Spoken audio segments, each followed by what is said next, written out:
சென்றதாக வரும் ஹதீஸில் குர்ஆன் வசனத்தை நபியவர்கள் தவறாக புரிந்தது போல் உள்ளது, இதற்கு விளக்கம் என்ன அப்படின்னு சொல்லி கேட்குறாங்க.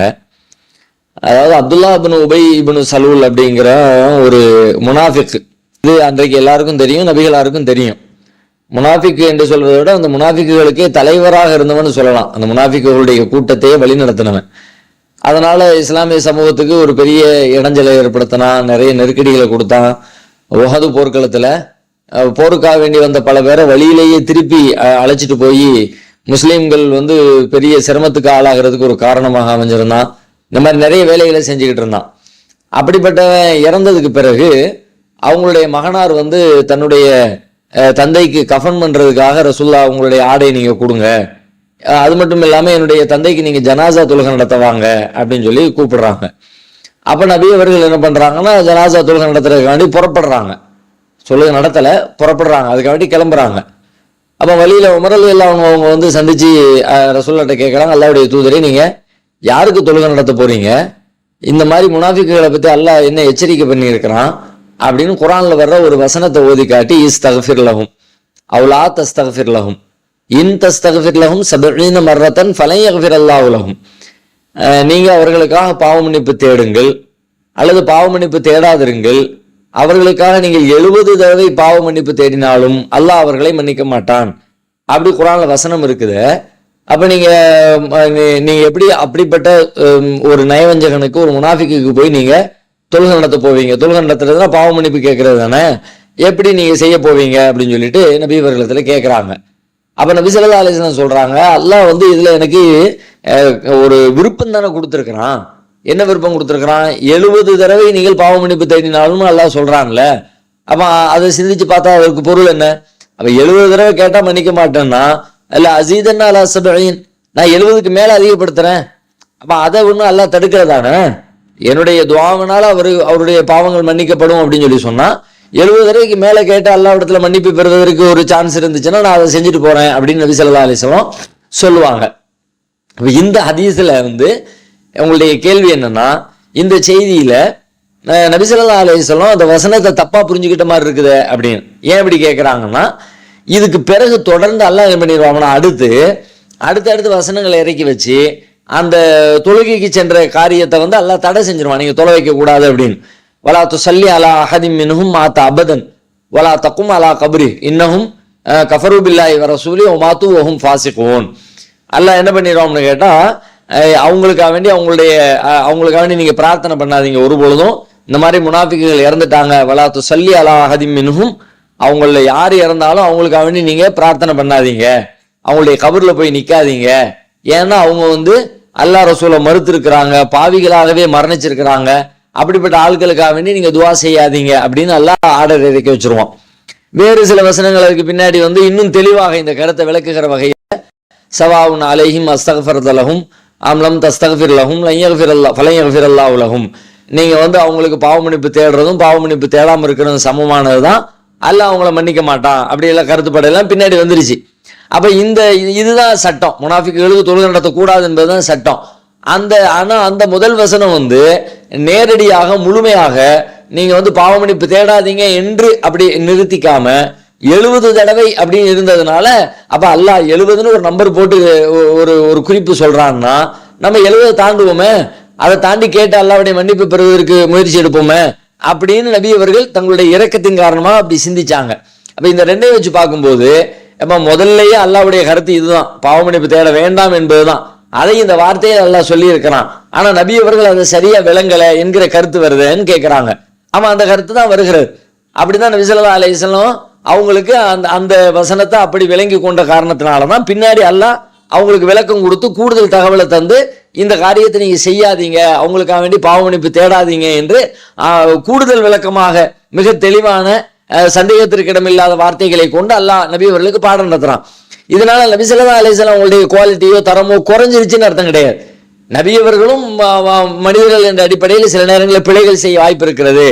அந்த பிழைகளோடையே அவர்கள் இருந்து பிழைகளோடையே அதை நமக்கு விளக்கம் தராமலே மரணித்திருந்தால்தான் பிரச்சனை. அது தூதுத்துவத்துக்கு பிரச்சனையா இருக்கும், அவங்களுடைய முன்மாதிரிக்கு பிரச்சனையா இருக்கும்.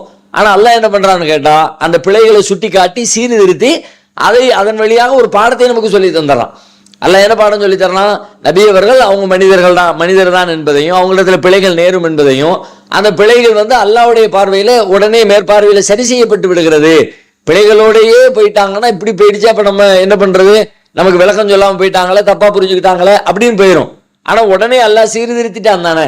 அல்லாஹ் வஹி இறங்கி கொண்டிருக்கிற காலத்துல, நபிகளார் வாழ்ந்து கொண்டிருக்கிற காலத்திலேயே அவர்களிடம் நிகழக்கூடிய சில பிழைகளை சுட்டி காட்டி எடுத்து சீர்திருத்தி இனிமேல் இந்த பிழைகள் செய்ய வேண்டாம் என்று சில தருணங்களில் அல்லாஹ் ரப்புல் ஆலமீன் அதை மேம்படுத்தி இருக்கிறான், நபிகள் அதை மெருகேற்றி இருக்கிறான்.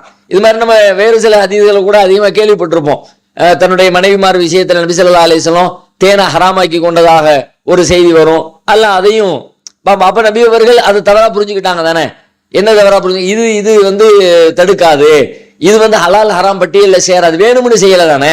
நபி ஸல்லல்லாஹு அலைஹி வஸல்லம் தேனை குடிக்க மாட்டேன், இனிமே நான் ஹராமாக்கிறேன்னு தனக்கு தடையாக விதித்த விஷயம் இது அல்லாஹ்வுடைய ஹலால் ஹராம் சம்பந்தப்பட்டது இல்ல, இது நம்முடைய விருப்பம் சம்பந்தப்பட்டது என்று அல்லாஹ்வுடைய அந்த தடை, அல்லாஹ்வுடைய அந்த அனுமதிய இவங்க ஹராமாக்குற காரியத்தை இது ஹராம் என்ற பட்டியலுக்குள்ள வராதுன்னு விளங்கினாங்க. ஆனா அல்லாஹ் என்ன பண்ணனா, அது ஹராமுடைய பட்டியல்ல தான் வரும், நீங்க எப்படி தப்பா புரிஞ்சுக்கிட்டீங்க, இப்படி புரியக்கூடாது, அல்லாஹ் ஒன்னு அனுமதிச்ச பிறகு நீங்க அதை உங்களுடைய மனைவியரின் திருப்தியை நாடி செய்ய நினைக்கிறது தப்புன்னு சொல்லிட்டு நபி அவர்களுடைய புரிதலை தப்புன்னு எல்லாம் பாடம் நடத்தினான் தானே. இந்த மாதிரி தான் இந்த விஷயத்திலையும் நபி அவர்களுடைய புரிதல் பிழையானது, நீங்க இப்படி புரிஞ்சுக்காதீங்க, இந்த நேர்கோட்டில் தான் நீங்கள் புரிந்து கொள்ள வேண்டும் என்ற அடிப்படையில தான் அல்லாஹ்வுடைய அந்த அந்த வசனம் அருளப்பட்டிருக்கிறது. அதனால நபி அவர்கள் தவறாக இந்த இடத்துல புரிந்தார்கள் என்று சொல்வது அவர்களுடைய கண்ணியத்திற்கு ஒருபொழுதும் குறைவானது அல்ல. அல்லாஹ் தான் குறைகள் அற்றவன் என்பதை உறுதிப்படுத்துகிற வகையில இந்த வசனத்தை நாம விளங்கிக் கொள்வது போதுமானதாக இருக்கும்.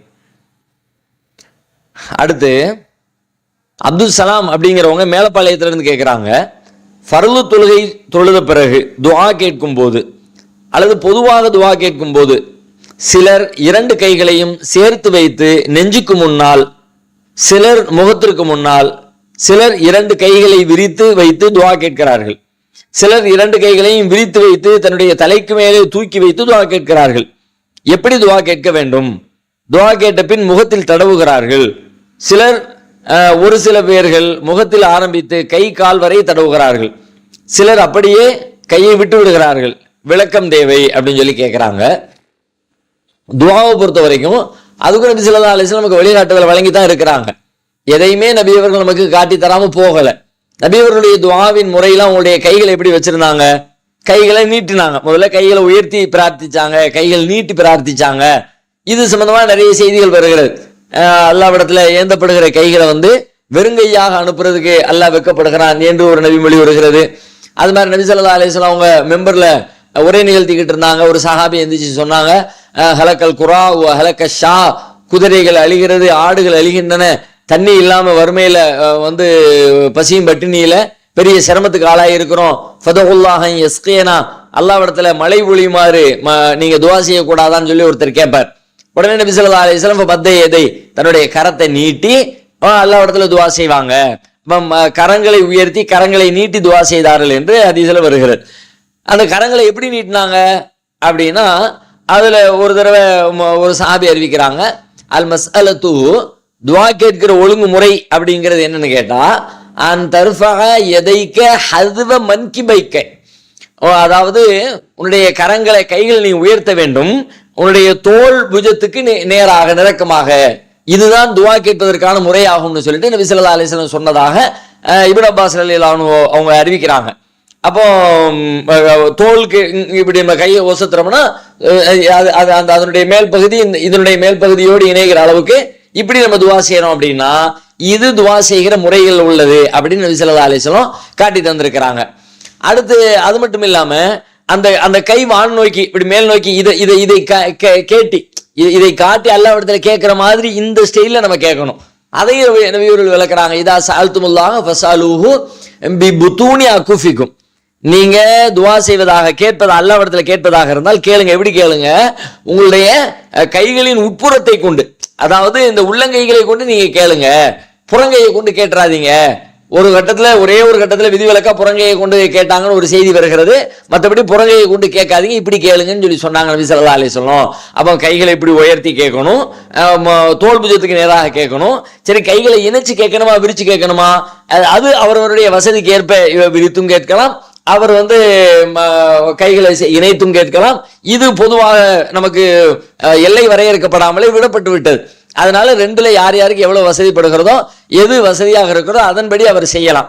அடுத்து இன்னொரு செய்தி இருக்கிறது என்னன்னு கேட்டா, நபி ஸல்லல்லாஹு அலைஹி வஸல்லம் ஒரு நேரத்துல தங்களுடைய அக்குளின் வெண்மை தெரிகிற அளவுக்கு ரொம்ப உயரமா உயர்த்தி செஞ்சாங்க. எப்போதும் வளமையா அப்படி செய்ய மாட்டாங்க. ஆனா சில பேர் வளமையா அந்த மாதிரி எப்போதுமே பிரார்த்திக்கிற பொழுது, தொழுகை முடிச்ச நேரத்துல, துவா செய்கிற நேரத்துல எல்லாம் ரொம்ப கைகளை உயர்த்தி தோல் புஜத்துக்கு மேல, தலைக்கு மேல இப்படி எல்லாம் உயர்த்தி கேட்கிறாங்க. அப்படி நபி ஸல்லல்லாஹு அலைஹி வஸல்லம் துவா செஞ்சாங்க. எப்ப செஞ்சாங்கன்னு கேட்டா, அவங்க இந்த மழை வேண்டி பிரார்த்திக்கிற ஒரு மழை தொழுகையின் பொழுது அப்படி ரசூல் ஸல்லல்லாஹு அலைஹி வஸல்லம் செஞ்சாங்க. அப்படிதான் வருது. கான நபி ஸல்லல்லாஹு அலைஹி வஸல்லம் லா யர்ஃபஉ யதை ஃபீ ஷைஇன் மின் துஆஇஹி இல்ல இஸ்திஸ்கா. நபி ஸல்லல்லாஹு அலைஹி வஸல்லம் அந்த அளவுக்கு கைகளை உயர்த்த மாட்டாங்க மழை தொழுகையை தவிர வேற எந்த நேரத்திலையும். இந்த மழை தொழுகை நேரத்துல மட்டும்தான் அப்படி கைகளை உயர்த்தி துவா செஞ்சிருக்கிறாங்க. அப்ப எப்படி துவா செய்வாங்க? ஹத்தா யுரா பயாது இப்தைஹி, அவங்களுடைய அக்குளின் வெண்மை தெரிகிற அளவுக்கு கைகளை ஒசத்துறாங்கன்னா, அவங்களுடைய வெண்ணிற அந்த அக்குள் தெரிகிற அளவிற்கு நபி அவர்கள் கைகளை உயர்த்தி துவா செஞ்சாங்க அப்படின்னு ஹதீஸ்கள்ல பாக்குறோம். அப்ப இதை தவிர வேற எந்த தருணத்திலும் நபி அவர்கள் இப்படி உயர்த்தினது இல்லை. எனவே ரொம்ப உயர்த்தி செய்யறதுங்கிறது வளமையாக இருக்கக்கூடாது. அந்த தருணத்தை தவிர மற்ற எல்லா தருணங்களையும் நபி ஸல்லல்லாஹு அலைஹி வஸல்லம் தோல் புஜத்துக்கு நேராக உள்ளங்கைகளை உயர்த்தி துவா செய்தார்கள். அது இணைத்தும் செய்யலாம், விரித்தும் செய்யலாம். அப்படிங்கிற விஷயத்தை நம்ம ஹதீஸ்ல இருந்து பெறுகிறோம். ஒண்ணு. ரெண்டாவது, துவா முடிஞ்ச உடனே சில பேர் முகத்தை தடவுறாங்க. முகத்தை தடவுறது அப்படி அதுக்கு எந்த ஆதாரங்களும் சான்றுகளும் இல்லை. அது நம்ம கேட்டு முடிச்சுட்டு அந்த பரக்கத்தை எல்லாம் உடம்புல சேர்த்துக்கிற மாதிரி சில பேர் உடம்பு முழுக்க தடவுறாங்க. அதுன்னு சொல்றாங்க.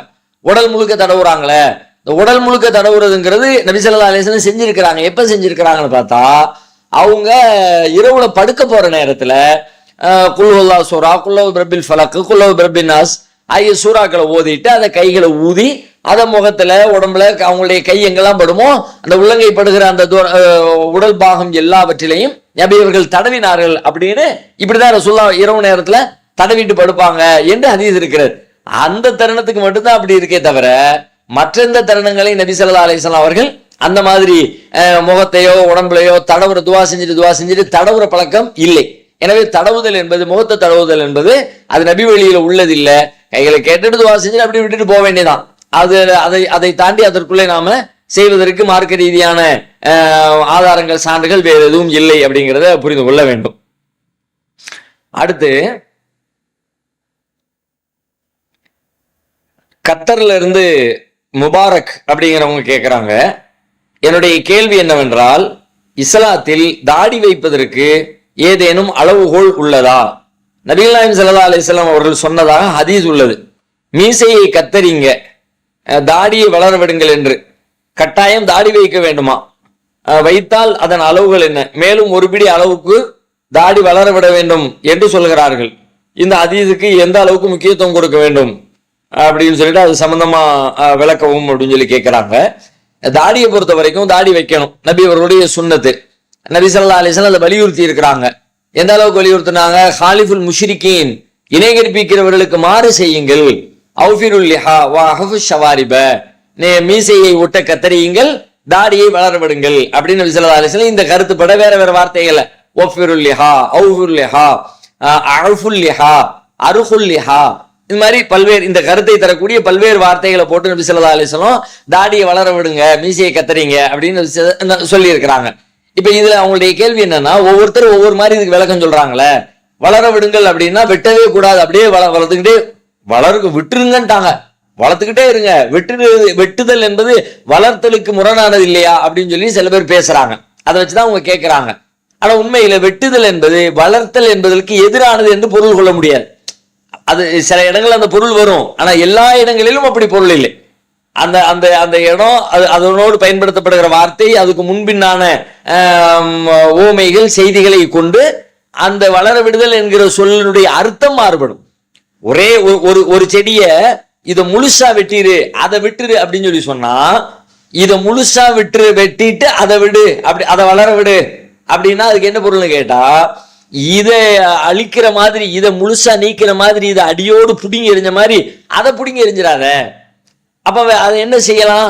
புடுங்கி எறியக்கூடாதே தவிர அதை அழகுபடுத்துறதுக்காக வேண்டி கொஞ்சம் கிளைகளை வெட்டுறதோ, அது கொஞ்சம் அதை மாடிஃபை பண்ணிக்கிறதோ, அது அந்த அந்த இடத்துல இந்த கருத்து முரணாக வராது. என்ன ரெண்டையும் சேர்த்து சொல்றாங்க. ஒன்னும் முழுசா புடுங்க, அப்ப இன்னொன்னு முழுசா பிடிங்கிறாத, தேவைக்கேற்ப அது வளர விடணும், அது வளரணும், அதுக்கு தகுந்த மாதிரி அதை செட் பண்ணிக்க. அப்ப வளர விடுதல் என்கிற வார்த்தையை வைத்துக் கொண்டுதான் சில பேர் எப்படி சொல்றாங்கன்னா, வளர்த்தல் என்று சொன்னால் வெட்டுதல் என்பதற்கு முரணானது, வெட்டாமலே இருக்கிறதுக்கு பேர் தான் வளர்த்தல், அதுதான் இந்த வார்த்தையை குறிக்கும்னு சொல்றாங்க. ஆனா அப்படி இல்லை. வெட்டி வெட்டி வெட்டி வெட்டி வளர்க்கலாம் தானே. இப்ப நம்ம வீடுகள்ல மரம் வளர்க்குறோம், மரம் வளர்க்கணும்னு சொல்லி சொல்றோம். வளர்த்த மரத்துல நம்ம வெட்டினதே இல்லையா, கிளைகளை வெட்டுறதே இல்லையா? இன்னும் சொல்ல போனா சில மரங்களை நல்ல வளர்க்கிறது என்பது எப்பன்னு கேட்டா, நல்ல இலைகளை கிளைகளை வெட்டி விட்டு நேரத்துல அது நல்ல வளரும். நல்ல வளர்க்கிறோம், நல்ல பராமரிச்சு வளர்க்கிறோம் என்பதனுடைய பொருளை எப்ப வரும்னு கேட்டா, அதை சரியா வெட்டி கொண்டிருந்தா தான் நல்ல வளர்க்கிறோம்னு அர்த்தம். வெட்டாமலே இருந்தோம்னு சொல்லிட்டா அதை பராமரிக்கவே இல்லை, வளர்க்கவே இல்லை, சரியாவே வளர்க்கல, அதை பேசாம கண்டுக்காம விட்டுட்டாங்க என்கிற பொருள் கூட வந்துவிட வாய்ப்பு இருக்கு. இதே மாதிரி தான் இந்த ஹதீஸும் அதே மாதிரியான கருத்துல தான் புரிந்து கொள்ள வேண்டும். ஏன்னு கேட்டா அங்க எப்படி பயன்படுத்துறாங்க, மீசையை ஒட்ட கத்தரிங்க, தாடியை வளருங்க, அப்படின்னா மீசையை கத்தரிக்கிற அளவிற்கு தாடியை கத்தரிச்சிடாதீங்க என்ற கருத்து தான் அதுக்குள்ள வருகிறது ஒண்ணு. அது மட்டும் இல்லாம நீங்க இன்னும் பாத்தீங்கன்னா, இந்த முடி சம்பந்தமாகவே இதை விளங்கிக் கொள்வதற்கு வேறு சில ஹதீஸ்கள் நமக்கு உதவுகிறது. அதுல என்ன வருது அப்படின்னு பார்த்தா, ஒரு பையனை நபி ஸல்லல்லாஹு அலைஹி வஸல்லம் பாக்குறாங்க. அவன் எப்படி இருக்கிறான்னு கேட்டா, அவனுடைய தலைமுடி கொஞ்சம் மலிக்கப்பட்டு கொஞ்சத்தை மொட்டையடிச்சிட்டு கொஞ்சம் முடி வச்சிருக்கிறான். ஒரு பக்கம் மலிக்கப்பட்டிருக்கு, ஒரு பக்கத்துல முடி இருக்கிறது. இப்ப இந்த மாதிரி பார்த்தோம்னா நபி ஸல்லல்லாஹு அலைஹி வஸல்லம் தடை பண்றாங்க, இப்படி எல்லாம் வைக்காதீங்க, தலையை கொஞ்சத்தை வலிச்சுட்டு கொஞ்சத்தை வைக்கிற வேலையை பார்க்காதீங்க சொல்லிட்டு கடைசியில ஒரு செய்தி சொல்றாங்க, இஹ்லிகு குல்லஹு அபித்ருக்கு குல்லஹு. நீங்க மழித்தால் முழுமையாக மழித்து விடுங்கள், முழுசா முட்டை அடிச்சிரு, அபித்ருக்கு குல்லஹு, அல்லது அதை முழுசா விட்டுரு அப்படிங்கிறாங்க. இந்த முழுசா விட்டுருக்கு என்ன அர்த்தம்? இந்த இடத்துல இந்த முழுமையாக விட்டு விடுங்கள் அப்படின்னு நபியவர்கள் சொன்னாங்களே, இந்த விட்டு விடுதல் என்பதற்கு கத்திரியே போடக்கூடாது, வெட்டவே கூடாது, அப்படியே பிறந்ததுல இருந்து அப்படி விட்டுறணும் என்று பொருள், தலைமுடிய யாரேனும் பொருள் கொள்கிறார்களா அப்படின்னு கேட்டா இல்ல. இந்த மாதிரி கொஞ்சத்தை வச்சுட்டு கொஞ்சத்தை அப்படி பண்ணாத, தலைமுடி எங்கெல்லாம் வளருமோ அங்கெல்லாம் விட்டுரு, அவித்துருக்குள்ள அங்க எல்லா பகுதியிலும் அப்படி ஈவனா வச்சுக்க. ஒரு பக்கம் முடி இல்லாம ஒரு பக்கம் முடி இருக்கிற மாதிரி வைக்காத, தலைமுடி எங்கெல்லாம் இருக்குதோ எல்லா இடங்களையும் முடிய வச்சுக்க. அப்படித்தானே புரிந்து கொள்ளுகிறோம். அப்ப அதனாலதான் நம்ம எல்லாருமே வெட்டத்தான் செய்யறோம். ரசூலுல்லாஹ் கூட வெட்டினாங்க தானே, நபியவர்கள் வெட்டினாங்க, நபி தோழர்கள் வெட்டினாங்க, நபியத்துடைய மனைவியர் கூட வெட்டி இருக்கிறாங்க. அப்ப அந்த வெட்டுதல் என்பதற்கு விடுங்கள் என்பதற்கான பொருள் எப்படி புரிஞ்சுக்கிட்டோம்? தலைமுடியை விடுங்கள்னு சொன்னதை தலைமுடியை விடுங்கள்னு சொன்னா வெட்டவே வெட்டாதீங்க அப்படியா புரிஞ்சுக்கிட்டோம்? தலைமுடியை விடுங்கள் அப்படிங்கிறது கேட்டா, ஒரு பக்கம் வலிச்சுட்டு ஒரு பக்கம் வைக்காம முழுசா எல்லா பக்கமும் வச்சுக்குங்க. அப்ப நாம தாடின்னு எங்கெல்லாம் வளருதோ எல்லா பக்கமும் வச்சுக்க வேண்டியதான். அதுல கொஞ்சத்தை வலிச்சுட்டு மேல இருந்து கீழே வரைக்கும் வலிச்சுட்டு துணி வைக்கிறது, பிரெஞ்சு தாடி வைக்கிறது, அந்த மாதிரி எல்லாம் வைக்காதீங்க. தாடின்னு எங்கெல்லாம் இருக்குதோ அங்கெல்லாம் வச்சுக்க. அது நீளமா தான் இருக்கணுமா, அது கட்டாயம் இல்லை. அது நீ உனக்கு விருப்பமா இருந்தா நீளமா வச்சுக்குங்க, அழகுபடுத்துறக்காண்டி குறைச்சிக்குங்க. மீசை அளவுக்கு குறைச்சிடாதீங்க. மீசை எவ்வளவு ஒட்ட நறுக்குவீங்களோ அந்த அளவுக்கு ஒட்ட நறுக்கிறாம அதை விட இன்னும் கொஞ்சம் அதிகப்படியாக அந்த தாடியை நீங்க வளர்த்துக்குங்க என்ற கருத்து தான் நமக்கு அந்த ஹதீஸ்கள்ல இருந்து கிடைக்கிறது. அது மட்டும் இல்லாம இன்னும் நபி ஸல்லல்லாஹு அலைஹி வஸல்லம் இன்னும் நீங்க பாத்தீங்கன்னா தெரியும், இந்த தாடிக்கு பயன்படுத்தின அதே சொற்கள் தலைமுடிக்கு பயன்படுத்தப்படுகிறது. இப்ப நம்ம தாடிக்கு பயன்படுத்துறாங்கல்ல அவுஃபுங்கிற வார்த்தை, வளர விடுங்கள் அப்படிங்கிறதுக்கு பயன்படுத்துறாங்கல்ல. ஜாபிர் ரலியல்லாஹு அன்ஹு அவங்கள்ட்ட ஒருத்தவங்க வர்றாங்க, கேட்கறாங்க, குளிக்கிறத பத்தி கேட்கறாங்க. குளிக்கிறத பத்தி கேட்கும்போது அவங்க சொல்றாங்க, இந்த மாதிரி ஒரு சா அளவு தண்ணி போதும்பா குளிக்கிறதுக்கு. சானா என்ன, இந்த மாதிரி 4 தடவை 4 கை 2 கை சேர்ந்த மாதிரி 4 தடவை அள்ளி போட்டா ஒரு சா. இப்ப இந்த ஒரு சா இருந்தா போதும்பா குளிச்சு முடிச்சிடலாம் அப்படின்னு. அப்ப அதை கேட்கிறவர் சொல்றாரு, ஒரு சா அதெல்லாம் எனக்கு பத்தாத, அதுல எப்படி குளிச்சு முடிக்க முடியும் அப்படிங்கிறார், அது எனக்கு போதாது. அப்போ ஜாபிர் ரலியல்லாஹு அன்ஹு சொல்றாங்க, ஹுவ யக்ஃபி, அது உனக்கு போதாதுங்கிற, ஆனா அவுஃபா மின்க ஷஅரன், உன்னை விட அதிகமான முடி வச்ச, ஹைரும் மின்க, உன்னை விட சிறந்தவரும் உன்னை விட அதிகம் முடி கொண்டவருமாக இருந்த அல்லாஹ்வின் தூதர் ஸல்லல்லாஹு அலைஹி வஸல்லம் அவர்களுக்கே அது போதுமானதா இருந்துச்சு, உனக்கு என்னப்பா போதாதுங்கிற என்று ஜாபிர் ரலியல்லாஹு அன்ஹு சொல்றாங்க. இப்ப அவங்க பயன்படுத்துற அந்த அவுஃபாங்கிற சொல் இருக்குல்ல, தாடிக்கு பயன்படுத்துற அதே சொல். தாடியை வளர விடுங்கள்னு வந்துச்சுல, தாடியை வளர விடுங்கள் என்று சொல்வதற்கு என்ன வார்த்தையை பயன்படுத்தினாங்களோ அதே சொல்ல நபி அவர்கள் தலைமுடிக்கு அந்த அந்த சொல்ல பயன்படுத்துறாங்க. அதிகமான முடி வச்சிருந்தாங்க. இப்போ அதே அவுஃபா இங்க வருதுல்ல, இந்த அவுஃபா எப்படி புரிஞ்சுக்கிட்டோம்? ரசூலுல்லாவுடைய தலைமுடிய ரசூலா வெட்டவே இல்லை, வளர்த்தாங்க, நீளமா வளர்த்தாங்க, கட்டிங்கே இல்லைன்னு புரிஞ்சுக்கிட்டோமா? கட் பண்ணாங்க. காது சோனைக்கு மேல உள்ள சில நேரங்கள் இப்படி வச்சிருக்காங்க, சில நேரத்துல காது சோனை அளவுக்கு வச்சிருக்காங்க. அப்ப இங்க வரைக்கும் இருந்தது இங்க வரைக்கும் வந்துச்சுன்னா என்ன அர்த்தம்? நீளமா இருந்தது வெட்டிட்டாங்கன்னு தானே அர்த்தம். நபியவர்கள் வெட்டி தானே இருக்கிறாங்க, அழகுபடுத்தி தானே இருக்கிறாங்க. ஆகையினால இந்த வெட்டுதல் என்பது வளர்த்தலுக்கு முரணானது இல்ல. வெட்டி வெட்டி வெட்டி நாம அழகாக வளர்க்க முடியும் அப்படிங்கிற செய்தியை நாம புரிந்து கொள்ளலாம். அதெல்லாம நபி தோழர்களுடைய வாழ்க்கையில எல்லாம் இதுக்கு இந்த ஹதீஸை அறிவிக்கக்கூடியவங்களே வெட்டினாங்கலாம் பாக்குறோம். இப்னு உமர் ரலியல்லாஹு அன்ஹு அவங்க அப்படி ஒரு கைப்பிடி பிடிச்சிக்கிட்டு அதுக்கு பிறகு உள்ளதை வெட்டிடுவாங்க. அப்ப வெட்டாதான் விளங்குது தானே. இதை சில பேர் என்ன சொல்றாங்க, அவங்க ஒரு கைப்பிடி பிடிச்சிக்கிட்டு வெட்டினதுனால நாமளும் ஒரு கைப்பிடித்தான் பிடிச்சிட்டு அதுக்கு மேல உள்ளதான் வெட்டணும்னு. அது நபித்தோழர்கள் அப்படி அது நல்லா இருக்குன்னு வெட்டியிருப்பாங்க. தாடி பாக்குறதுக்கு அழகா இருக்கு, அது அவங்களுக்கு விருப்பமா இருக்குது, பல காரணங்களுக்காண்டி செஞ்சிருக்கலாம். ஒரு கைப்பிடி விட்டுட்டு வெட்டலாமா? வெட்டலாம். அதை விட குறைச்சு வெட்டலாமா? வெட்டலாம். வெட்டலாம் என்பதற்கு வளர விடுங்கள் என்று சொன்னால் வெட்டக்கூடாது என்று சொல்லக்கூடாது. இதெல்லாம் வெட்டுவதற்கான ஆதாரங்களாக அமைந்திருக்கிறது. ஹாரூன் அலைஹிஸ்ஸலாத்தினுடைய தலைமுடியையும் தாடியையும் மூசா நபி பிடிச்சாங்கன்னு வருகிறது. என் தாடியை பிடிக்காத, என் தலையை பிடிக்காத அப்படின்னு ஹாரூன் அலைஹிஸ்ஸலாம் மூசா நபியை பார்த்து பேசுறாங்கன்னு குர்ஆன்ல ஒரு செய்தி வருகிறது. அப்ப அது என்ன விளங்குது? அந்த அளவுக்கு வைக்கலாமா? வைக்கலாம். வைக்கிறதுங்கிறது ரொம்ப சின்னதா அப்படி வச்சுக்கலாம், பிடிக்கிற அளவுக்கு வைக்கணும், வச்சுக்கலாம். அது அனுமதியை தான் தருகிறதே தவிர இந்த வார்த்தைகள் வெட்டக்கூடாது என்ற கருத்தை தரவில்லை. அதனால நாம மீசையை விட தாடியை அதிகமாக பெரிதாக வளர்க்கணும். ரொம்ப ஒட்ட போட்டுக்கிட்டு தாடி இருக்கிற மாதிரி, தாடி மாதிரி தெரியுது அப்படி சில பேர் வைப்பாங்க. நிஜத்துல தாடி வைங்க, தாடி மாதிரி தெரிகிற மாதிரியான ஸ்டைல்ல அந்த மாதிரி ரொம்ப ஒட்ட போட்டு 0 போட்டு 0.1 போட்டு அப்படி ரொம்ப தடவி பார்த்தா தெரிகிற அளவுக்கு அது எதுக்கு வைக்கிறோம்னே தெரியல. அது யாரையும் ஏமாத்திருக்க வைக்கிறோமா அல்லது நம்ம தாடி வச்சுட்டோம் அப்படின்னு சொல்வதற்காண்டி வைக்கிறோமா என்பதை சம்பந்தப்பட்டவங்க சிந்திச்சு பார்த்து தாடி என்று புரிந்து கொள்ளத்தக்க வகையில மீசையை விட பெரிதாக நாம வைக்கணும். நமக்கு தேவைக்கு ஏற்ப அதை அழகாக வைக்கணும். மேல கீழே அங்கிட்டு இங்கிட்டு வலிச்சிடாம முழுமையாக வைக்க வேண்டும் என்பதுதான் நாம தாடி குறித்து தெரிந்து கொள்ளக்கூடிய நபிமொழிகளில் இருந்து புரிந்து கொள்ளக்கூடிய சட்டமாக இருக்கிறது. அடுத்து கும்பகோணத்துல இருந்து முகம்மது அப்படிங்கிறவங்க கேட்கிறாங்க, ஒருவர் இழப்பை சந்தித்தால் இன்னா லில்லாஹி வ இன்னா இலைஹி ராஜிஊன் சொல்லுங்கள் என்றுதானே குர்ஆனில் இருக்கிறது. ஆனால் இன்று பலர் மரண செய்தியை கேட்டவுடன் வாயால் மொழியாமல் வாட்ஸ்அப்பில் எழுத்து மூலமாக பதிவிடுகிறார்களே, இது சரியா அப்படின்னு சொல்லி கேட்கிறாங்க. இன்னா லில்லாஹ், ஒருத்தருக்கு துன்பம் ஏற்பட்டால் இன்னா லில்லாஹ் சொல்லணும். குர்ஆன் அப்படித்தானே சொல்லுகிறது. உங்களை நாம பல வகைகளில் சோதிப்போம். ஓ பஷிரி சாபிரீன், பொறுமையாளர்களுக்கு நீங்கள் நற்செய்தி சொல்லுங்க. அவங்க எப்படி இருப்பாங்க அந்த பொறுமையாளர்கள்? யாரு? அல்லதீன இதா அஸாபத்துஹும் முஸீபா, அவர்களுக்கு ஏதேனும் ஒரு துன்பம் ஏற்பட்டால் காலு இன்னா லில்லாஹி வ இன்னா இலைஹி ராஜிஊன், அவர்கள் சொல்லுவார்கள் நாங்களும் அல்லாஹ்விற்குரியவர்கள், அவன் பக்கமே நாம் திரும்பக்கூடியவர்களாக இருக்கிறோம் என்று அவர்கள் சொல்லுவார்கள்னு குர்ஆன் சொல்லுகிறது. அப்போ இது சொல்லத்தானே வேணும். சில பேர் வாட்ஸ்அப்ல எழுதி எழுதி அனுப்புறாங்க, இது சரியான்னு கேட்கிறாங்க. அவங்களுக்கு துன்பம் ஏற்பட்ட உடனே அவங்க சொல்லணும். எதுக்கு சொல்றோம்? 2 வகை. சொல்லுவது ஒரு இபாதத், அல்லாஹ்வுடைய ஆர்டர். நல்ல மக்கள் அப்படி சொல்லுவாங்க, அதுக்கு அல்லாஹ்விடத்துல நற்கூலி கிடைக்கிறது, அதற்காக எல்லாம் சொல்லுகிறோம். அதுல கூடுதல் பெனிஃபிட் என்ன? அவ்வாறு சொல்லுகிற பொழுது எனக்கு ஏற்பட்ட துன்பத்திலிருந்து நான் விடுதலை பெறுகிறேன். எனக்கு ஏற்பட்ட துன்பம் என்ன பெரிய அளவுல பாதிக்கிறது இல்லை. ஏன்?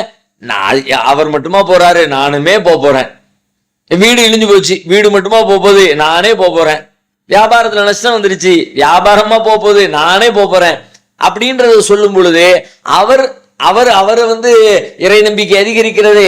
அவருடைய வாழ்க்கையில துன்பத்துல கடந்து உழந்து மன உளைச்சலுக்கு ஆளாகி பல பேர் அப்படி எல்லாம் பாக்குறோம்ல, தற்கொலை கூட செஞ்சுக்கிறாங்கல்ல. துன்பம் வந்துருச்சு, அந்த துன்பத்தை தாங்க முடியாம தற்கொலை பண்றாங்கன்னா என்ன அர்த்தம்? அந்த பாரத்தை இறக்கி வைக்கிறதுக்கான சுமை தாங்கி அவங்கள்ட்ட இல்ல. இஸ்லாம் சொல்லுகிற அற்புதமான சுமை தாங்கி தான் இன்னா லில்லாஹி வ இன்னா இலைஹி ராஜிஊன். ஆனா பல பேர் இதை பொருளே புரியாம வெறுமனே மௌத்துக்கு மட்டும் வச்சிருக்கிறாங்க.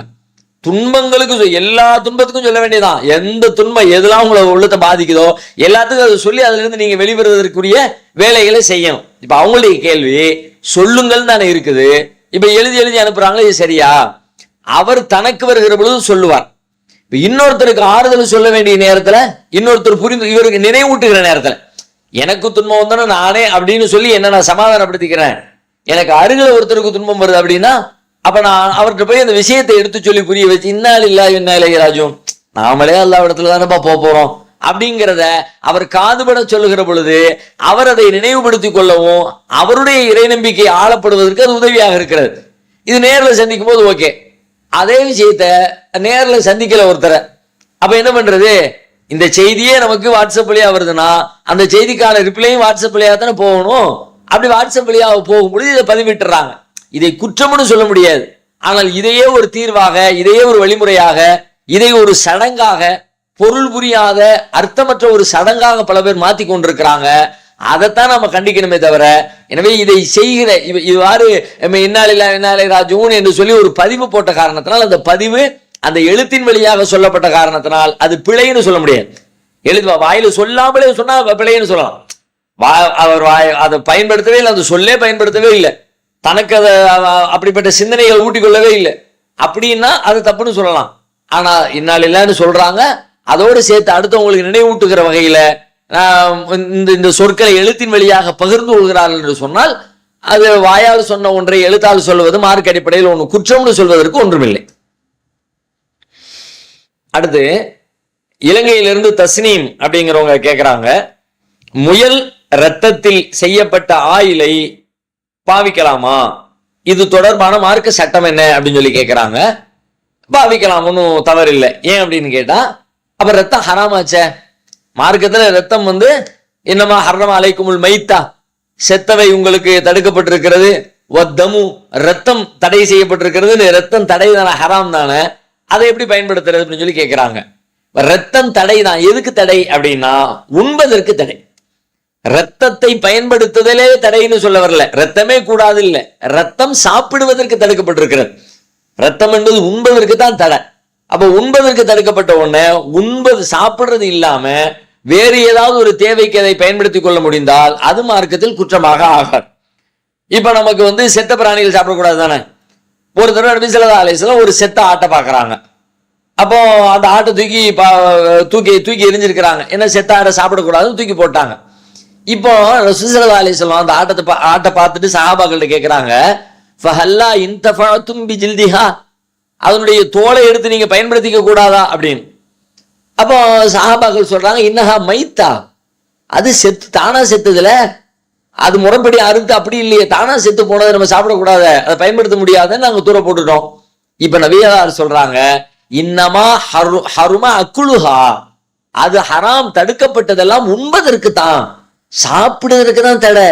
அந்த தோலை எடுத்து பயன்படுத்தினீங்கன்னா தோலை பாடம் பண்ணி வச்சு தண்ணீர் குடிப்பதற்கு வேறு தேவைகளுக்கு நீங்க பயன்படுத்திக்கலாம் தானே என்று சொல்லி உண்பதற்கு தான் தடுக்கப்பட்டிருக்கிறது என்று நபிகள் நாயகம் ஸல்லல்லாஹு அலைஹி வஸல்லம் சொன்னதாக ஹதீஸ்ல பாக்குறோம். அப்போ இந்த ரத்தத்தை பயன்படுத்தி வேற ஒன்று தயாரிக்கப்பட்டு வேற ஒரு ஆயில், வேற ஒரு எண்ணெய் எடுக்கப்பட்டு அந்த எண்ணெயை வேற வேற விஷயங்களுக்கு நாம பயன்படுத்தணும்னு சொல்லி சொன்னா அது மார்க்க அடிப்படையில் குற்றமாக ஆகாது. அடுத்து சென்னையிலிருந்து ஷமீமுன் நிசா அப்படிங்கிறவங்க கேட்கிறாங்க, நான் மருதாணி போடும் கலைஞர், நான் மருதாணி போட போகும்போது வாடிக்கையாளர் உருவம் போட சொல்லி என்னை கேட்கிறார், இஸ்லாத்தில் உருவம் போட அனுமதி உள்ளதா விளக்கவும் அப்படின்னு சொல்லி கேட்கிறாங்க. உருவம் போட சொன்னாங்கன்னா உருவம் போட முடியாது, போடக்கூடாது. ஏன்னா உருவம் வரைவதற்கு மார்க்கம் தடுக்கிறது. அது மருதாணியில விதிவிலக்குன்னு எதுவும் நமக்கு சொல்லப்படலை. உருவப்படங்கள் வரைகிறது, உருவங்களை வரைகிறது, அது சோத்துல வரையலாம், பேப்பர்ல வரையலாம், வேற துணிகள்ல வரையலாம், எப்படி வரைஞ்சாலும் சரி உருவப்படம் மார்க்கத்துல, உயிருள்ளவைகளின் உருவப்படம் மார்க்கத்துல தடுக்கப்பட்டிருக்கிறது. ஏன்னா அது ரொம்ப கடுமையா சொல்லப்பட்டிருக்கிறது.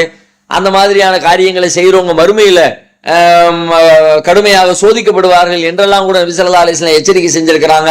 அதனால நாம தொழிலுக்காக வருமானம் வருது, நான் அந்த பிசினஸ் தான் பண்ணுவேன், எனக்கு அதுதான் தொழில் என்றெல்லாம் சொல்லி மார்க்கத்துல தடுக்கப்பட்ட ஒரு காரியத்தை செஞ்சு அதன் வழியாக நாம பொருளீட்டி விடக்கூடாது. அல்லாஹ்விடத்துல நாம பதில் சொல்ல முடியாது.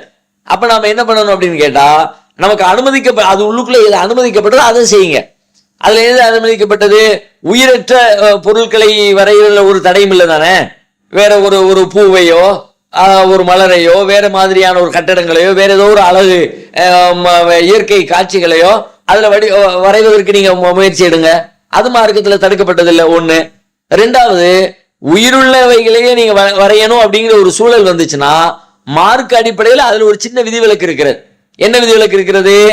தலையை நீங்க சிதைச்சிட்டீங்க, தலை இல்லை, அல்லது தலை முழுமை பெறாம சும்மா தலையை மொட்டையாக்கி விட்டீங்க அப்படின்னா அது மார்க்கத்துல சிதைக்கப்பட்ட தலையுடைய ஒரு உருவம் உருவப்படத்தின் பட்டியல்ல வராது, உயிருள்ள அந்த உருவங்களுடைய பட்டியல் லிஸ்டுக்குள்ள வராது. அந்த மாதிரி வரைங்க தலை இல்லாத வகையில, அல்லது அந்த தலை சிதைக்கப்பட்ட தலையில கண்ணு காது மூக்கு எதுவுமே தெரியாத வகையில சும்மா ஏதோ ரவுண்டு போட்டு விட்ட மாதிரி, ஒரு வட்டத்தை போட்டு விட்ட மாதிரி அந்த மாதிரியான ஸ்டைல வரைங்க, அது உங்களுக்கு அனுமதிக்கப்பட்டதா இருக்கும். இப்படி அனுமதிக்கப்பட்டதை தேடி நீங்கள் அந்த தொழிலை செய்யணும். இல்லைன்னு சொல்லி சொன்னா மார்க்கத்துல தடுக்கப்பட்ட ஒரு ஹராமான ஒரு காரியத்தை செய்த குற்றம் நம்மை சேர்ந்து விடுங்கிறது கவனத்துல கொண்டு அதுல இருந்து ஒரு மாற்று வழியை நீங்க தேடிக்கொள்ள வேண்டும். அடுத்து ஷேக் முகமது அப்படிங்கிறவங்க திருநெல்வேலியில இருந்து கேட்கிறாங்க, தர்கா உள்ளே செல்லாமல் வளாகத்திற்குள் நின்று கொண்டு இருந்தாலும் இணை வைப்பாகுமா அப்படின்னு சொல்லி கேட்கிறாங்க. தர்காவுக்கு போறது சரியா தப்பா? மார்க் அடிப்படையில் தர்காங்கிற கட்டடமே கிடையாது, அந்த கட்டடம் இருக்கக்கூடாது. இறந்தவர்களை அடக்கம் செய்து விட்டு அங்கே வணக்கத்தலங்களை கட்டப்படக்கூடாது, இறந்தவர்களை அடக்கம் செய்த இடத்துல பூசக்கூடாது, அங்க கட்டடம் கட்டக்கூடாது, அதுவெல்லாம் மார்க்கத்துல தடை. அங்க போய் கையேந்துறது அதை விட ஒரு பெரிய பாவம். அல்லாஹ்விடத்துல மட்டுமே கேட்க வேண்டிய கோரிக்கைகளை அவனுடைய படைப்புகளிடத்துல கேட்டு அல்லாஹ்வுக்கு பெரும் கோபத்தை உண்டாக்குகிற பெரும் இணை வைப்பு செயலாக மார்க்கம் பார்க்கிறது. இதுவெல்லாம் ஓகே. இப்ப உங்களுடைய கேள்வி என்னன்னா, தர்காவுடைய உள்ளுக்குள்ள செல்லாம அந்த வளாகத்துக்குள்ள நின்றுகிட்டு இருந்தாலும் இணை வைப்பு ஆகுமா அப்படின்னு. நீங்க தர்காவுக்கு உள்ள போகல மட்டும், வளாகத்துல மட்டும் இல்ல, வளாகத்துக்கே போகல, உங்க வீட்டுல உட்கார்ந்து இருக்கிறீங்க, அப்பவும் இணை வைப்பாகத்தான் ஆகும். நீங்க அந்த தர்காவுக்குள்ள போகல, தர்காவை நம்புறீங்க, அடக்கம் செய்யப்பட்டிருக்கிற ஆளுக்கு சக்தி இருக்கிறதா நம்புறீங்க, அவர் பெரிய அவுளியா மகானு நம்முடைய பிரார்த்தனைகளை கேட்பாரு, வீட்டுல உட்கார்ந்துகிட்டே இதுனே அப்படிங்கிறீங்க, வீட்டுல உட்கார்ந்துகிட்டே ஷாவுலமி பாஷாக்களே நீங்க தான் எங்களுக்கு எல்லாம் செஞ்சு தரணும் அப்படிங்கிறீங்க. அதன் மீது நம்பிக்கை கொண்டால் நீங்க அங்க போகாவிட்டாலும் சரிதான், அந்த இடத்துக்கு போகல, அந்த உள்ள போகல, அந்த வளாகத்துக்கு போகல, அந்த தெருவுக்கு போகல, அந்த ஊருக்கே போகல, ஆனாலும் இணை கற்பித்தலாக ஆகும். அதே நேரத்துல அந்த நம்பிக்கை எதுவுமே இல்லை, அதன் மீதான எந்த சிந்தனையும் இல்லை, அதன் மீது துளி அளவு கூட நம்பிக்கை இல்லை, அதெல்லாம் பொய், மார்க்கத்துக்கு முரணு நல்லா தெரியுது. வேறு தேவைகளுக்காக வேண்டி நீங்க அங்க போனீங்கன்னா நீங்க அந்த குற்றவாளி பட்டியல்ல வரமாட்டீங்க. இப்ப உதாரணமா அங்க என்ன நடக்குது, என்ன செய்யறாங்க, எப்படி செய்யறாங்க என்று தெரிந்து கொள்ள போறீங்க. இது நீங்க சிறுக்கு செய்ததாக எல்லாம் எடுத்துக்க மாட்டான். ஏன்னா நீங்க அங்க போய் ஒரு வழிபாடு செய்யல, மற்றவங்க செய்யற மாதிரியான எந்த அனுஷ்டானங்கள்ல ஈடுபடல, அவங்க என்ன செய்யறாங்கன்னு பார்க்க வந்தீங்க, உங்களுக்கு அது மேல நம்பிக்கையும் இல்லை, அது பாவம்னு உங்களுக்கு தெரிஞ்சிருக்கிறது, இதெல்லாம் உங்க மேல குற்றமாக எழுத மாட்டான். அல்லது நீங்க சீர்திருத்தத்துக்காண்டி போனீங்க, அங்க போய் தப்பு நடக்குது, மக்கள் அறியாமையில இந்த மாதிரி பாவம் செஞ்சுக்கிட்டு இருக்கிறாங்க, நம்ம போய் அவங்களுக்கு போய் எச்சரிக்கை பண்ணுவோம் அப்படின்னு அங்க போய் தர்காவுக்கு உள்ளே போய் நின்று கொண்டு இப்படி கேட்காதீங்க. ஈயாக்கன அபுது ஐயாக்கன ஸ்தவீன், இறைவா உன்னையே நாங்கள் வணங்குகிறோம், உன்னிடமே நாங்கள் உதவி தேடுகிறோம்னு சொல்லிட்டு இங்க உதவி கேட்கிறீங்களா, அல்லாத உதவி கேளுங்க அப்படின்னு சொல்ல போனீங்க, சொன்னீங்க, உங்க மேல எல்லாம் குற்றம் எழுதுவானா? நீங்க நன்மை செய்தீர்கள், தர்காவுக்குள்ளதான் நிக்கிறீங்க, தர்காவுக்குள் நின்னதற்காக வேண்டி பிழை ஆகாது. தர்காவுக்குள்ள எப்படி நிக்கிறீங்க, என்ன நம்பிக்கையில நிக்கிறீங்க, எதை செய்வதற்காக நிக்கிறீங்க என்பதை வைத்துத்தான் அது சரியா தவறா, நன்மையா தீமையா என்பது பார்க்கப்படும். அந்த வகையில அந்த நம்பிக்கையற்ற நிலையில் வேறு தேவைகளுக்காக வேண்டி சென்றிருந்தால் அது குற்றமாகாது. அது அல்லாம அந்த நம்பிக்கையோடு செல்லுகிற பொழுது இணை வைத்தல் என்கிற பாவத்திற்குள்ள நாமும் ஒருவராக மாறிவிடுகிற ஒரு சூழல் உண்டாகும் என்பது புரிந்து கொள்ள வேண்டும்.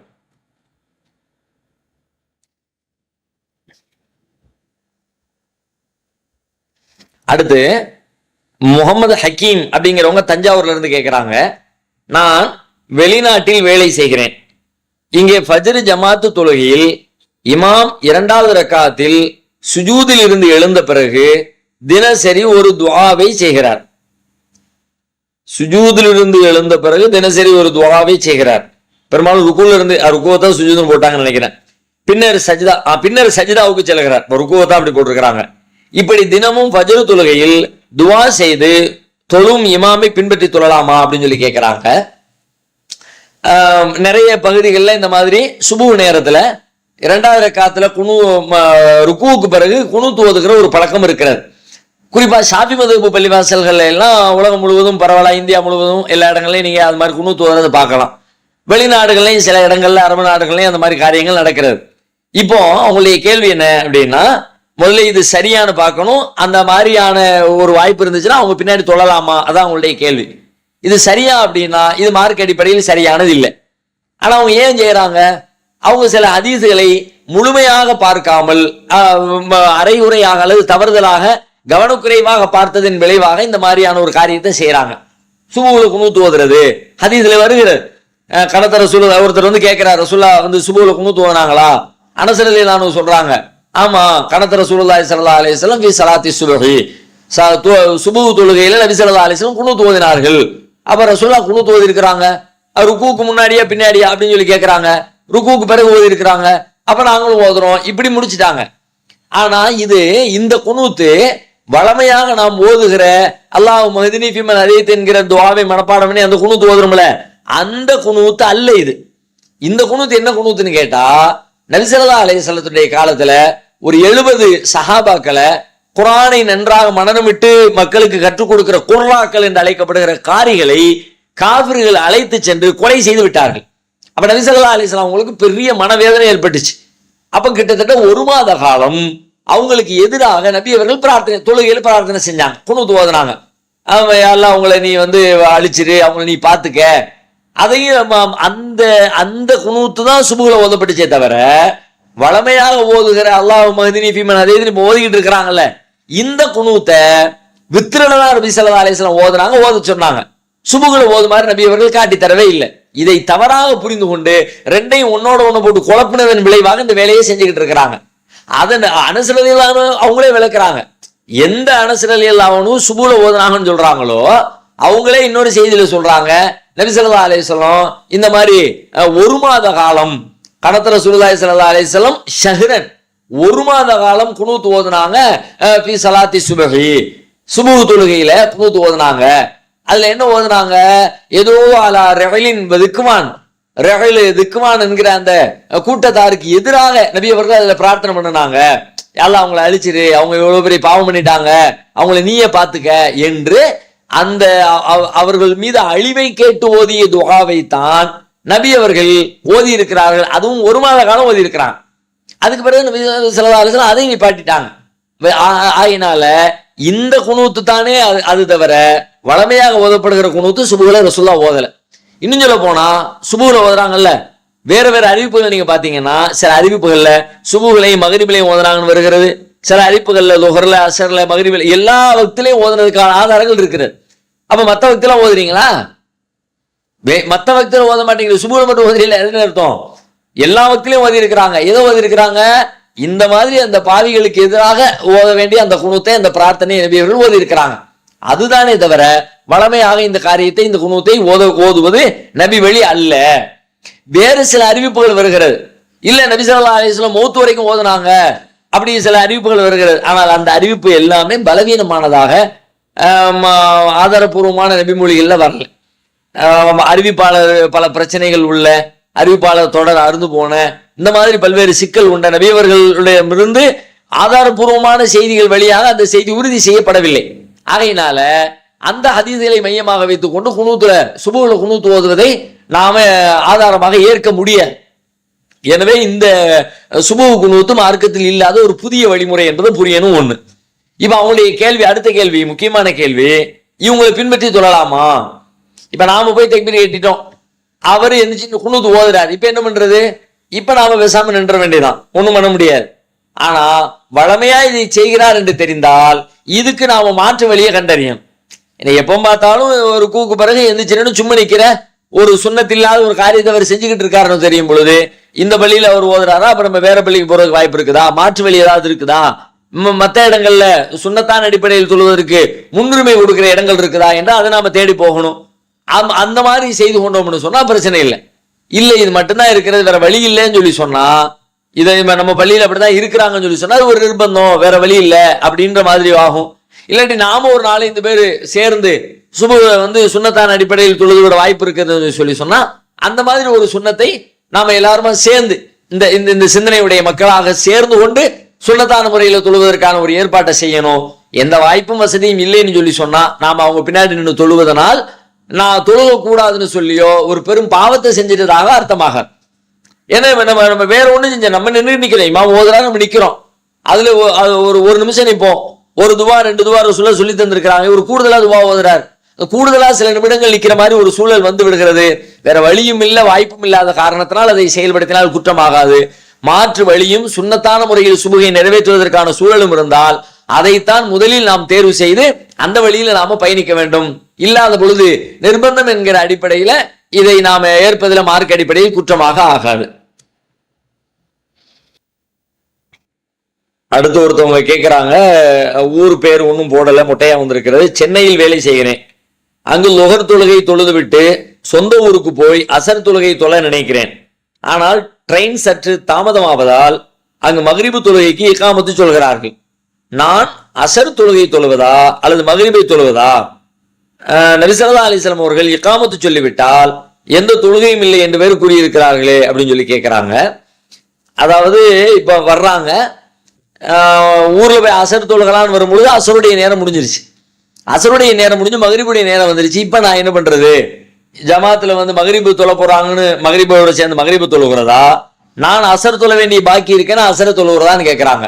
முதல்ல ஒரு விஷயம் புரியணும். நமக்கு ஒரு நேரத்தினுடைய தொழுகை தவறிவிட்டால் மீண்டும் அந்த தொழுகையை வேறு நேரத்தில் தொழுவதற்கு வாய்ப்பில்லை. பயணிகளுக்கு விதிவிலக்கு இருக்கிறது. ஆனால் பயணிகளுக்கும் எல்லா நேரத்திலையும் விதிவிலக்கு கிடையாது. லொஹரையும் அசரையும் சேர்த்து லொஹருடைய நேரத்தில் அல்லது அசருடைய நேரத்தில் தொழுதணும். மக்ரிப் வரைக்கும் அதை தள்ளி போட முடியாது. மக்ரிபை இஷாவையும் சேர்த்து மக்ரிபுடைய நேரத்திலேயோ இஷாவுடைய நேரத்திலேயோ தொழுதணும். அதை வேறொரு நேரத்துக்கு தள்ளி போடக்கூடாது. தொழுகை என்பது குறிப்பிட்ட நேரத்தில் அந்தந்த நேரத்தில் அந்தந்த தொழுகையை நம்ம நிறைவு செய்து ஆகணும். மற்றவங்களாம் 5 வக்துல தொழுது முடிச்சோம்னா 5 நேரத்தில் தொழுதோம்னு சொன்னா, பயணத்தில் இருக்கிறவங்க அந்த 5 தொழுகைகளை 3 நேரமாக சுருக்கி, சுபு 1, லுஹர் அசர் 1, மக்ரிப் இஷா 1, சுபு லுஹர் மக்ரிப் இஷா அப்படிங்கிற மாதிரி அந்த 3 நேரமாக செய்து முடிச்சிடணும். இல்ல நான் வேற வேலையா இருந்துட்டேன், ஒரு நிர்பந்தமா இருந்துட்டேன், பயணத்துல இருந்துட்டேன்னு சொல்லிட்டு நேரம் தாண்டி போச்சுன்னா தொழுகை முடிஞ்சு போச்சு, அவ்வளவுதான். மீண்டும் அந்த தொழுகையை தொழுவதற்கு வாய்ப்பு இல்லை. அல்லாஹ் இடத்துல மன்னிப்பு தான் கேட்கணும். தொழாம இருந்துட்டேன், நான் இனிமே நான் கரெக்டா தொழுதுருவேன், இனிமே நான் சரியா இருப்பேன்னு அந்த முயற்சியை தான் மேற்கொள்ளணுமே தவிர நான் வந்து நேரம் தவறி தொழுவதற்கு அனுமதி கிடையாது. ஒண்ணு. அதே நேரத்தில் ஒருத்தருக்கு இன்னொருத்தருக்கு விதிவிலக்கு இருக்குது. யாருன்னு கேட்டா, மறந்துட்டார் ஒருத்தர், தூங்கிட்டார் ஒருத்தர். தூங்கி எழுந்திரிச்சு பாக்குறாரு, அசர் நேரம் முடிஞ்சு மக்ரிப் ஆயிடுச்சு, மறந்துட்டாரு. மக்ரிபுக்கு பாங்க இகாமத்து சொல்லிட்டு இருக்கிறாங்க. அப்பதான் இவருக்கு தோணுது, ஆக நம்ம அசரே தொழுகலையே அப்படின்னு அப்பதான் நினைவுக்கு வருகிறது. நிஜமா மறந்துட்டார். ஏன்னா மறதி என்பது நம்ம கையில உள்ளது இல்லை தானே, திட்டமிட்டு செய்ய முடியாது இல்ல. நான் இன்னைக்கு தொழுகையை மறந்துடணும்னு நம்ம பிளான் பண்ணி பண்றது இல்லையே, நம்ம கைகளுக்கு நம்ம சக்திக்கு அப்பாற்பட்டது. அப்ப நினைவுக்கு மறந்து விட்டார்னு சொன்னா அவருக்கு லேட்டா நினைவுக்கு வருகிறது.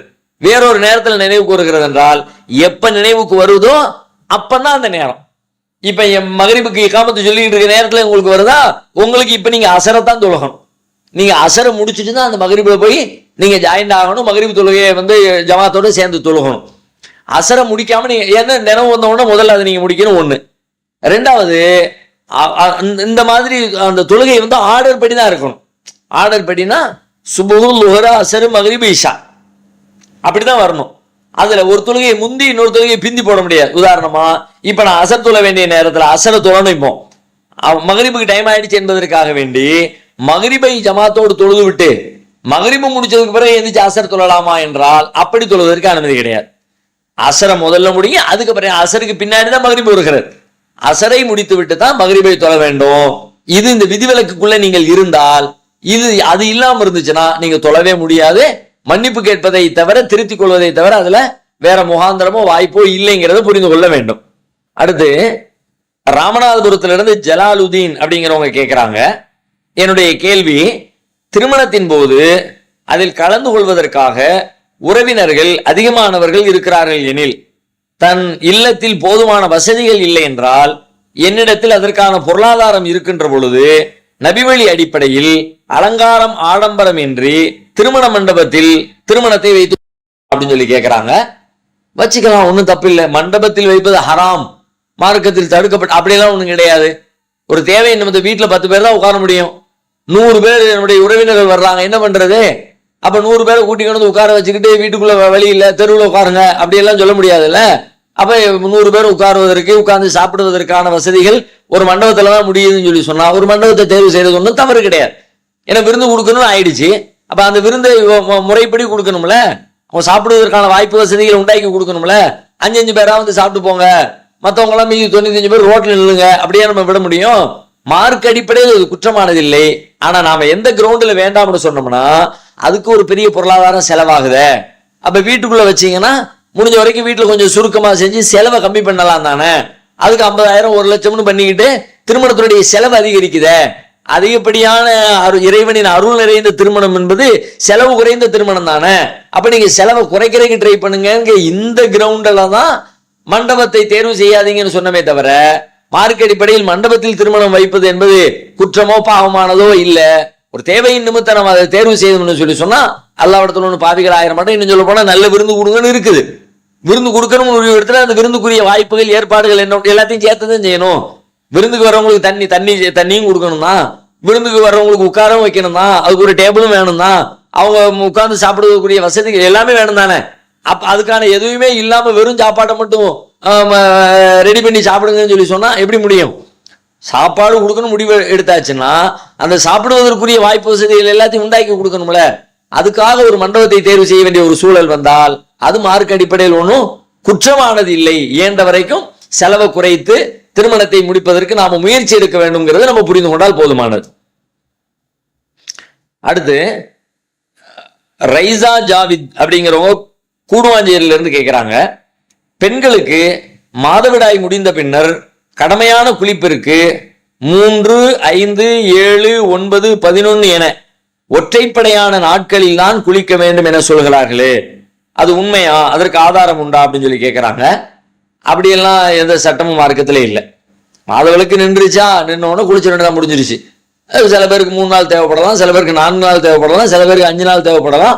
அவங்களுக்கு அவங்களுடைய உடல்வாகுக்கு ஏற்ப எத்தனை நாட்களுக்கு அது நீடிக்கிறதோ அத்தனை நாளுக்கு வரை குளிச்சிட வேண்டியதான். முடிஞ்சிருச்சு 3 நாள்ல முடிஞ்சிருச்சு, 4 நாள்ல முடிஞ்சிருச்சு, 5ஆவது நாள் வரைக்கும் உட்காந்துக்கிட்டு இருக்க கூடாது. 6ஆவது நாள்ல முடிஞ்சிருச்சு, 7ஆவது நாள் வரைக்கும் ஒத்தப்பட அப்படியெல்லாம் உட்காந்துக்கிட்டு இருக்க கூடாது. முடிஞ்சிருச்சா உடனே குளிச்சு சுத்தமாயி அடுத்த நேரத்துல தொழுகை நோம்பு மற்ற இபாதத்துகளை நோக்கி நகர்ந்துடணும். இந்த மாதிரி ஒற்றைப்படை நாட்களில் தான் குளிக்க வேண்டும் என்று சொல்லி எந்த சட்டமும் நமக்கு சொல்லப்படவில்லை. நேரம் நிறைவடைந்து விட்ட காரணத்தினால் நம்ம நிகழ்ச்சியை தோடு நிறைவு செய்யலாம். இன்ஷா அல்லாஹ் வரக்கூடிய நாட்களில் மிச்சம் இருக்கிற கேள்விகளுக்குரிய பதில்களை பார்ப்போம். வாஹிர் தாவானா அல்ஹம்துலில்லாஹி ரப்பில் ஆலமீன். அஸ்ஸலாமு அலைக்கும் வரஹ்மத்துல்லாஹி வபரகாத்துஹு.